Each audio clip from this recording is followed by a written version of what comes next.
Good morning, YouTube. It is August 21st. Last night went to Long Island, far in Long Island. I didn't even realize it was that far. Because Google be giving incorrect stuff sometime. Like, the first time I looked up directions of where me and my cousin went or was going to, we went to the Paramount to see Beres Hedman. Those of y'all who know him.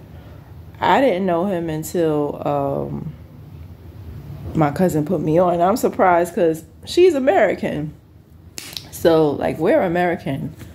So, like, so I know a lot of reggae songs, but I don't know the artist. But he sang Feel Good, Feel Good. You know, they play his song. He's an older artist. They play some of his songs at parties or whatever. She wasn't feeling it, so we left early. But the DJ was really good, you know. The DJ was really good. We got there right on time. You know, it started at 8. We got there 8:05-ish. And Leon from Temptations. Leon, I don't know if you're going to see this, but somebody need to tell him, stop doing reggae. Stop. We both was like, yo, who the fuck is that on stage? He's like, oh, I was in Temptations. Leon! I'm like, Leon doing fucking reggae? Like, they just let anybody do reggae? No. Like, no, stop. Like, no, he was horrible. But when the DJ came on, it was like, okay. And Beres is like, he performed. He came on the stage like, I want to say like 10 or 10:15-ish. And by 10:30 we left. She was done. She was like, and she was like, oh, he not singing. I'm like, he a reggae artist. What? They don't sing. They perform. You know, the band was really good. But they not, you know, you can't go to a reggae artist expecting like singing. Because they don't sing. That's not what they do. They perform. But that was that. And yeah, Google said 2 stops away from Jamaica, but it was really 9 stops. So, and then once we got there, we took a cab there. And then we took a cab back home because the cab driver, I know he was capping, talking about, oh yeah, it be running. No, it don't. Like, I've been to Long Island enough times because a former friend, she was stink with her car, so I couldn't get a ride home. So I remember like leaving her house at like 11:30, wouldn't get home till like 3:30 in the morning. Like, it's the trains don't be running. You gotta wait an hour. Literally, it's like you know, you gotta wait an hour. And so we wasn't me and my cousin, we not waiting no damn hour, you know. So we hopped in an Uber. And it wasn't a bad price. It wasn't bad at all. You know. Because it was, Huntington is, for those of y'all who, Long Islanders, it was no traffic. And from Huntington to where we are, she's in Bed-Stuy, I'm in Brownsville, to get to her. And then I took a Uber from her to me.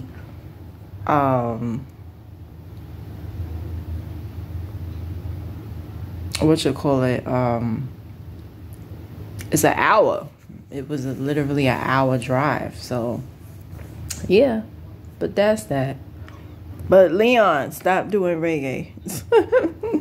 But anyway, what I wanted to talk about 2 things today, 2 good topics. You know, Instagram, I try not to be on it, but when I wake up in the morning, I'll be a little bored, whatever. But the first thing is Jennifer Lopez and Ben Affleck. They are broken up. I'm not shocked. I thought they was already broken up because they had said it in the media weeks ago or months ago. And how you start off in a relationship, it's easier said than done, because when you fall for somebody, it's kind of hard to listen to rules. Like, we all know it's wrong to mess with somebody, man, but if you fall for him, it be like that, or vice versa. You're in a relationship Like, I've never cheated on anyone, but I don't judge people who do it because sometimes things happen. You don't plan it, right? So Jennifer Lopez was with A-Rod, and she started like messing around with Ben Affleck. He sent her DMs, and even A-Rod was like trying to math it, and basically how quickly her and Ben got together, obviously she was cheating on him. That's kind of common sense that she was cheating on A-Rod. So the funny thing is, years and years ago, he left her at the altar, in a sense. Like, they were engaged and he like broke it off or whatever years and years ago. And so she ended up marrying Mark Anthony, and he owed some money for the IRS. And like any woman, most women, you leave. You don't want your name attached to that shit. So I don't blame her. She was married to him for 10 years. So all y'all saying, oh, she can't keep a man. Actually, she can, and she's leaving them. And she doing better than a lot of us because she's getting married. She getting the ring. So she doing something right. But, she shouldn't settle. Why should she? I don't have none of the money she have. But I have the mentality of, no, I'm not going to stay with you because why? No. So I don't blame her. But you have to be careful of, sometimes you might get lonely and you want to get back with your ex or something like that. But you have to remember why you left them in the first place, or why they, sometimes people reconnect because they were never in a relationship with the person. Maybe you just casually dated, and so you're trying to see where it went, and maybe you guys have grown over the years. And there's nothing wrong with that. But understand is how you get them is how you lose them. And that's a classic case of this. J-Lo was being sneaky, and now she's filing for divorce. We'll find out the details later. So that's with the J-Lo stuff, and everybody's calling her. I remember one guy I used to work with. He was a big hoe. He said after 100 partners, he stopped counting, but then wanted to call J-Lo a hoe. I'm like, how is she a hoe? Like, what the hell? That's most, and it's crazy because that's most women. Most women has had multiple boyfriends. They've dated multiple people. That doesn't say that they sleeping with all of them. But you date until you meet the right person. That's just life. Why should, if somebody, it's like you damned if you do, damned if you don't. Beyonce and Jay-Z, they've been together forever, right? But she gets criticized for staying with him. Then if you don't stay with a no good man, they call you a hoe. It's like, whatever. But another thing I wanted to talk about is politics. When you are dating someone, how important is their political views to you? Now, for me personally, I think they tie in. First of all, I don't believe in politics at all. I don't. So when it comes to politics, I guess you can call me a pessimist for that, because if you've been to social studies class in elementary, you will learn that, first of all, the president doesn't have any control. It's Congress, right? You learn that in elementary, the 3 branches of government. Then you go into high school and you learn it again. And if you've been to college and you've taken political science class, the professor will tell you the president does not have any power. So all of this Trump versus Kamala versus whoever, it doesn't matter, because at the end of the day, they already have a plan. Just like teachers, right? When you having a lesson, that teacher already had the lesson plan from 2 months ago. It's nothing new. So that's the same thing with politics, these laws and stuff like that. They're already put into place. So you can't blame any president because it's already put into place, right? And everybody should know that, right? But political views, I used to say it's not important, but it actually is. Because if you're a delusional, we live in a world of a lot of people are delusional. A lot of people are brainwashed. So if you, especially people from other countries, and it's not throwing shade, a lot of people from the Caribbean, especially older people, for some strange reason, they think that America is this beautiful place that don't have any problems. And it's like, America is great because they steal from other countries. YouTube might block me for this. I don't care, but I'm going to say it anyway. America is rich because they steal from poor countries. You understand me? The whole 9/11 thing or whatever, and this is not a conspiracy theory, okay? 9/11 was planned out, okay? The reason why they did what they did is because they wanted people to hate Muslims. It was an agenda. Everybody should know this, but you have some people that's still naive and no, that shit was planned out. Bush, the first Bush, if y'all know anything, he actually trained Osama bin Laden. He trained him. So what does that tell you? Duh. 9/11 was not something that just, oh, they just attacked us and we're just the white dove of the world. Oh, help us, America. No, that shit was planned out, okay? Population control, if you want to call it that. And that's why my body got physically sick working there, because so many years after, I worked at World Trade Center 2016. I think I told y'all. I passed out in that Oculus because it's wrong to build a mall and all them people died. And they have a nerve to put a white dove. It looks like a white dove or eyelashes, whatever is your interpretation. But it's it's white and they call it the Oculus and it's a mall. I think that's very disrespectful to the victims.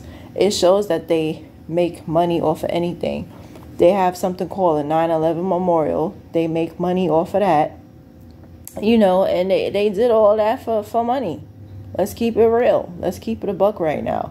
They did all of that for money. So I'll never forget with my ex, I'm talking about him again, but I just have to talk about him because he's a perfect example of brainwash. He thinks the Clintons were the best people since sliced bread. I gave him a book to read called Super Predator, and I know I gave it to him. He never gave it back. He's like, oh, he didn't have it, whatever. He refused to read the book. And it basically talks, I need to order it and reread it myself. It's very educational. But it talks about how corrupt the Clintons are, and they ain't shit. And then Hillary Clinton, which I didn't know until recently, was talking negative about black men, calling them predators. So this is who y'all like. This is who y'all root for. This is, it's like, what? But coincidentally, the same person who believed that all of this stuff, he was a liar. So when you say someone's political views, it's very important because your views and your beliefs, it says a lot about you. You have so-called Christians that they have so much hatred. And I have a coworker, and it was just shocking the things she was saying because she's not that old. And she's American, and she's like, I was telling her about an incident about how the American soldiers, they put it in the paper a few years ago. The American soldiers bombed a bus of school kids in Yemen. They were going to school, all right? She goes, oh, they were terrorists. I'm like, how are they terrorists and American soldiers are on their ground? What are you saying? What do you that you're not even making any sense. And I feel bad for people like that because a lot of them come to this country to make a better life. Because when you think about it, why do people come to this country? Only for money. But a lot of the times it's not worth it because The families get divided.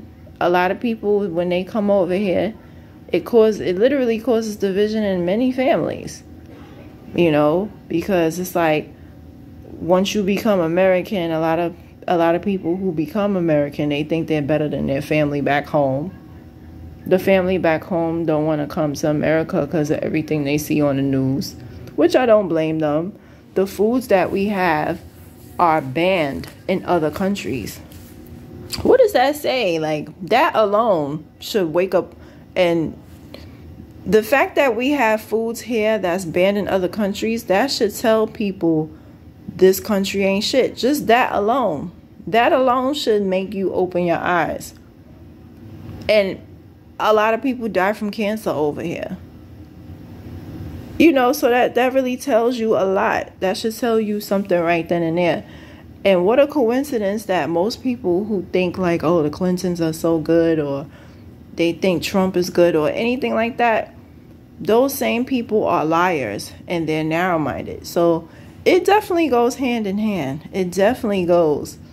Like, so a lot of people who are Christian and they're racist towards like Muslims, those are the same people that are delusional and believe their own lies.